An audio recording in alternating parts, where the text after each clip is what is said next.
தினமும் தெய்வத்தை பூஜிக்க வேண்டும். தேவி சொல்கிறா, நீ விஷ்ணு பகவானினுடைய பக்தனாக இருக்கணுங்கிற அவசியம் இல்லை.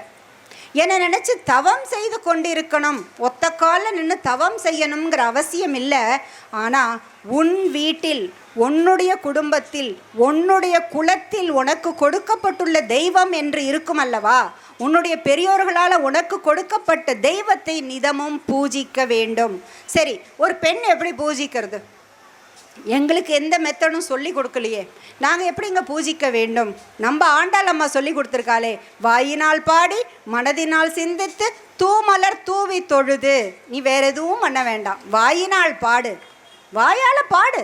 கொடுத்துருக்கா இல்லையா வாயை, அந்த வாயினால் தேவியை, தெய்வத்தை புகழ்ந்து பாடு. வாயினால் பாடி மனதினால் சிந்தித்து அமைதியாக உட்கார்ந்து தியானம் செய்.